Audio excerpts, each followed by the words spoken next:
Now at 5 a.m. on WKYT this morning, breaking news this morning in Lexington. A man was shot in the head on Maxwell Street near Rose Street just before 3 o'clock this morning. We're working to get all the details. A body found in Lexington last night on Loudon Avenue. We have more information and what police are telling us that their investigation is coming up with. That's ahead. And today, thousands of people are expected to attend the Islamic funeral prayer service for boxer Muhammad Ali. Details on that service and tomorrow's public events ahead on WKYT this morning.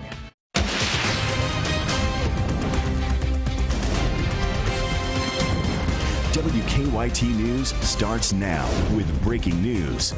We do have some breaking news this morning. We're following in Lexington. A man was shot on Maxwell Street near Rose just before 3 this morning. And police are looking for 3 suspects in connection with the shooting. Let's get the latest information we have. WKYT's Michelle Chamberlain is live at the scene with more. Michelle? Lexington police say as of right now they have no motive for the shooting here on East Maxwell. Here's what we do know so far this morning. As you can see, the mobile crime lab unit is out here on East Maxwell. A man and a woman in their 20s were walking on the sidewalk on East Maxwell right before 3 o'clock this morning.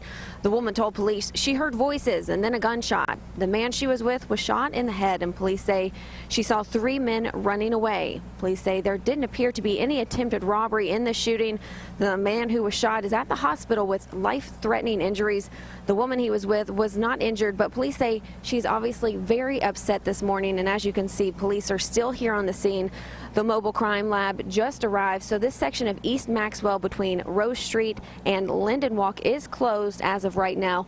We'll keep you informed throughout the morning on when this part of East Maxwell opens up, and of course on the shooting here in Lexington. Live in Lexington, Michelle Chamberlain, WKYT. Right. We'll stay on top of that story as we gather additional details this morning. We are glad you're with us this morning. Rebecca Smith is back with us. I'm back. I'm Bill Bryant. And back and ready to attack the day, right? Right. I mean, it is early, but, you know, we'll make it through. We're going to get there. Let's check in with Micah now, who is tracking everything as far as weather and the heat coming in for the weekend. Yeah, it really is. We'll really ramp that up close to 90 degrees as we get towards your weekend. But today, still pretty nice. 40s and 50s outside early this morning. It's actually, in some spots, that'll be a chill in the air once you step outside. And still very pleasant this afternoon, just a couple of degrees higher than where we were yesterday. 79 to about 82 is what we're expecting. Then we hit your weekend. So it's really nice now, but those changes begin tomorrow. And then into your weekend, we're talking about very warm conditions and possibly a temperature we haven't seen in about 7 to 8 months. I'll have that coming up in just a few minutes. Okay, we'll see you then. Thank you. Well, today, thousands of people expected to attend the Islamic funeral prayer service for boxer Muhammad Ali. And that service will start at noon at Freedom Hall in Louisville. It's expected to last about 30 minutes. Doors will open at 9 this morning. Ali's family says 14,000 tickets were handed out for the service. Free parking will be available at the Kentucky Exposition Center for all those attending. Louisville police and Muhammad Ali's family say they are cracking down on people who try to sell tickets to the boxing legend's memorial service tomorrow. 15,000 free tickets for tomorrow afternoon service at the KFC Yum Center were all handed out within an hour yesterday morning. People lined up overnight hoping to get their hands on one. It did not take long for some people to start posting ads online offering to sell the tickets. Last night, an Ali family spokesman said the family is trying to track anyone selling tickets. The family plans to report those people to Louisville police so they can be prosecuted. Frankly, this activity is despicable. It is deplorable that some people are trying to profit off of the solemn service as we celebrate the life of Muhammad Ali. The family says Ali had insisted that tickets for his memorial service be free. The spokesman also released some more details about tomorrow's memorial plans. The procession through Louisville in the morning is expected to last about 90 minutes. It will only stop once on Interstate 64 in front of the Muhammad Ali Center. The family also announced the honorary pallbearers, among them fellow boxing legends George Foreman and Larry Holmes. Now, we'll be streaming tomorrow's memorial service live on WKYT.com, and we're also planning to carry it live on air right here on WKYT beginning at 2 o'clock tomorrow afternoon. Well, Lexington police and firefighters are investigating after someone found a body. It was found last night near some railroad tracks off West Loudon Avenue across from the Hope Center. The coroner says it does not appear that the man was hit by a train. He had no identification on him, but people from the Hope Center did say that they recognize him. They said he'd been sick for about a week. The coroner says he does not suspect anything suspicious in that man's death. State police arrested a man wanted in connection to a double murder that happened over the weekend. 28-year-old Eugene Wade Jr. is charged with 2 counts of murder, wanton endangerment, and evidence tampering. Over the weekend, police found Devin Payton dead in Montgomery County and Brandy Davidson dead in Wolfe County. They say both murders are connected, but they have not exactly said what led up to these. Police still looking for a second murder suspect, 24-year-old Devontae Hall of Dayton, Ohio. Well, 2 women died when another car slammed into the car that they were in. Police say the driver became blinded by lights, causing the wreck. We first told you about this crash yesterday morning. It happened late Tuesday night at the intersection of the Winchester Bypass and Colby Road. Investigators say 62-year-old Sarah Helfrich and 35-year-old Juanetta Mitchell died. We are learning more now about one of those 2 women killed in the Clark County crash.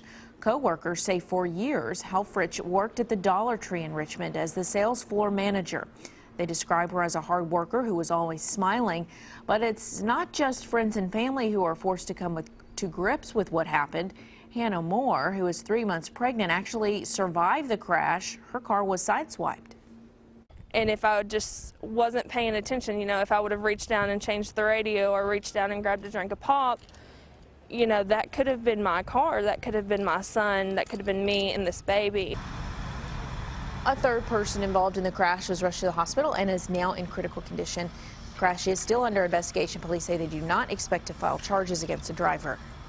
We're coming up on 5:07 now on WKYT this morning. The man accused of shooting a man outside a Lexington bar will be facing a judge today. The shooting happened on Memorial Day weekend outside Saddle Ridge on South Broadway. Yesterday, police arrested Leslie Parson in connection with the shooting. Parson is charged with assault and possession of a handgun by a convicted felon. 3 people will also face a Fayette County judge today in connection with a meth bust in Lexington that happened yesterday. Hazmat crews were in the Winburn neighborhood yesterday morning after police say they found an active meth lab. Crystal Wyman and Nancy McCarty are both charged with possession of meth. George Davis is charged with manufacturing meth as well as possession. He also had active probation violation warrants out of Florida. Well, it is one of the deadliest attacks in an 8-month wave of violence in Israel. Authorities there say 4 people died after an attack at an open-air market in Tel Aviv. At least 5 other people were wounded. Israeli authorities say 2 Palestinian gunmen opened fire.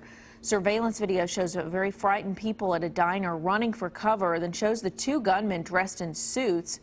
Chilling video there. Police say the gunmen were later arrested. Ohio's Governor John Kasich has signed a bill legalizing medical marijuana in the state. The new law allows people to use marijuana in vapor form for certain chronic health conditions. People are not allowed to smoke it or grow it at home. While the law does take effect in 90 days, the medical marijuana program won't be fully operational for about 2 years. An attorney for Louisville's Planned Parenthood clinic has asked a judge to dismiss Kentucky Governor Matt Bevin's lawsuit against it. The lawsuit claims the clinic performed abortions without a license. The attorney also claims Governor Bevin's administration threatened leaders at the University of Louisville Hospital into dropping a relationship with Planned Parenthood. The state denies that claim. The judge has not yet ruled on the motion to dismiss the lawsuit. A man accused of killing 3 people in a Danville store 3 years ago is now suing his former attorney. In that lawsuit, Kenneth Keith and his wife claim that Bethany Stanziano didn't do her job. They want her to return $90,000 in legal fees that they paid her. Stanziano took over Keith's case when her husband, Mark Stanziano, was murdered in 2014 in an unrelated case. The lawsuit claims she did not investigate the case, showed poor representation, and displayed bad conduct when meeting with Keith. We could not reach Stanziano for comment or her side of the story. Keith is still waiting to stand trial for the murders. Well, it's been an off again, on again relationship, but now Bristol Palin and Dakota Meyer have gotten married. The Palin family attorney confirmed on Entertainment Tonight the couple has married. The attorney would not say where or when the wedding happened. Meyer is a Kentucky native and a Medal of Honor recipient. Palin is the daughter of former vice presidential candidate Sarah Palin. The couple's daughter, Sailor Grace, was born last December. So there was a little rough patch, but apparently they've... A little bit of drama sometimes happens. Sounds like they've patched everything up. 5:10, and WKYT this morning is just getting started. The Chicago White Sox helped some students get in touch with baseball while inspiring them to open their eyes to possibilities. We'll have more on the story coming up on WKYT. Another nice day in store. Temperatures will be climbing as we travel towards your Friday, off into your weekend, and there are some small rain chances, but it's not for everybody. I'll show you exactly where I expect those coming up next. Now, your zone-by-zone forecast with meteorologist Micah Harris. You know, it all depends on where you are this time this morning. It will depend on the way it feels outside. It's 49 degrees there in the London-Corbin area. And then we look toward Jackson and Breathitt County at 54 degrees. Frankfort, Lexington, lower 50s. We'll actually finish off here in the Bluegrass anywhere from about 48 to about 52 degrees. It's going to be a chilly start in some locations. We go through your day. We'll be at 79 later on this afternoon. And that's a pretty nice feel. And dew points are still down, which means humidity is relatively low. We get off into the evening, no problems whatsoever for grilling out. Off into the night. Here we go. This is where the changes start to come into place. 49 degrees this morning, 62 tomorrow morning at that same time. So that just shows you that warm air sliding on in here, and it's a warm front. It's going to be overtaking the region. That will give us the chance at an opportunity for a shower or thunderstorm. Now, it's not for everybody. Where I have highlighted on the screen, which you'll want to see, turn and look at the screen, this is the area where I expect that. Go anywhere from Covington to Maysville, places like Mount Olivet off toward Flemingsburg, Moorhead, all the way down toward Inez and Pikeville. Those are the areas, and even West Liberty included in that, those are the areas that you have the chance at a shower or thunderstorm. And it's still not a good chance, 20 to 40%. So that just shows you farther north, farther east you go. That's the best opportunity to actually see some of that rain on Friday.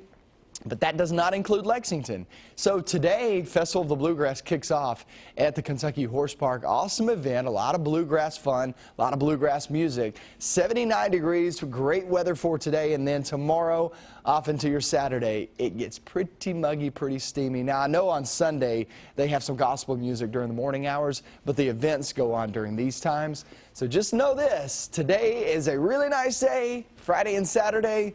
Yeah, it gets a little bit warm. Let's talk about your 7-day forecast real quick. Today looks pretty good. Tomorrow's mainly dry. Saturday still very warm at 90 degrees. And then we bring in those chances of rain in toward next week, guys. So it's nice today, but here comes the heat there Friday into your weekend. Yeah. How about got you with a fiddle, didn't it? Yeah, I saw you over here playing your fiddle. I saw you. You're getting ready for that Bluegrass Festival. I about pulled you on the green one. Is that what that was? All right, we're rolling toward 5:16 on WKYT. The Chicago White Sox have been struggling in recent weeks, but when it comes to inspiring others, they're hitting it out of the park. Enjoyment of the sights of America's pastime not always clear. One Chicago high school student says he never really liked baseball as a kid because he's blind. But now Javon Baker says he would love to play the game, and thanks to the White Sox, he got the chance. The team helped nearly 24 visually impaired students get in touch with baseball. They used balls that beeped, and the pros acted as the students' guides. Baker says the opportunity was a chance to see possibilities instead of focusing on the negatives. He says he hopes to become a counselor one day and help kids realize their full potential. Very special for those kids, and really a great way to get in touch with America's favorite pastime, right? You're right, and a good way for that team to reach out. No Very doubt cool. about it. Yeah, good to have you along. We're rolling toward 5:17, bright and early on your Thursday, also rolling toward the weekend. Good to have you with us. Yeah, it is. We've got to look at your money. Stick around. Yahoo wants to sell off patents that could be worth $1 billion and meet Edwin, the world's first smart duck. I'm Brian Webb in New York. Those stories and more coming up in your Money Watch report. Good morning. Welcome back into WKYT this morning. 5:20 is your time on your Thursday. Patents for sale at Yahoo, a pretzel recall, and a smart rubber ducky. Brian Webb has the latest on your money. Yahoo wants to sell off more than 3,000 patents that could be worth more than $1 billion. The tech company will hold on to another 2,000 of its patents in the U.S. and abroad. At the same time, the company is weighing offers for its internet operations, including email. A good session on Wall Street Wednesday. The Dow closed up 66 points. The Nasdaq gained 12. Frito-Lay has issued a voluntary recall of several varieties of rolled gold pretzels because of peanut residue. Last week, Hostess recalled 700,000 cases of snack cakes and donuts for the same reason. Both companies say flour from a supplier included the peanut parts. And meet Edwin, the world's first smart duck. He comes with a remote control, motion sensors, and Bluetooth technology. Edwin can quack, blow whistles, and sing lullabies. Kids can use a connected app to play games, music, or read stories. And Edwin can even work as a regular rubber ducky floating in the tub. The price tag, $100. And that's your Money Watch report. For more, log on to cbsmoneywatch.com. In New York, I'm Brian Webb. Edwin's for the rich parents. Does it all, right, for a 100 spot, right? Wow, Edwin. Keeping it real, right? It's something you can usually get for free. Nevertheless, Beverage Marketing Corporation says bottled water is on the verge of becoming the most consumed beverage in the U.S. The company found that bottled water consumption has increased more than 120% in the last 15 years. At the same time, consumption of other beverages dropped more than 16%. Those other beverages include sodas, juices, energy drinks, sports drinks, ready-to-drink coffee and tea, and milk. The company says by switching to bottled water, people have saved about 25,000 calories over the last 15 years. That's equal to 161 hot dogs, 87 cheeseburgers, or 126 chocolate donuts per person. Wow. So I guess we're doing better with water, right? Ooh, I would say so. It sounds like it. And it's good to have you with us on WKYT on this Thursday morning as you rise and shine. Get ready for your new day. More news coming right up. And a look at sports ahead. On the way next, Jamal Murray has been filling it up for the Boston Celtics in pre-draft workouts. You'll also hear from Mark Stoops. And tonight, the baseball and softball state tournaments get underway here in just a few hours. That and more next in sports.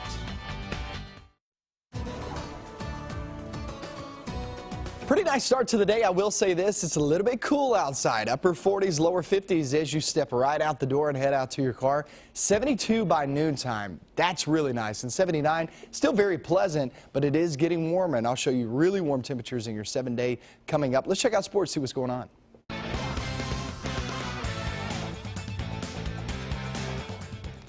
Good morning, everybody. Jamal Murray has worked out with 4 teams in preparation for the NBA draft on Wednesday.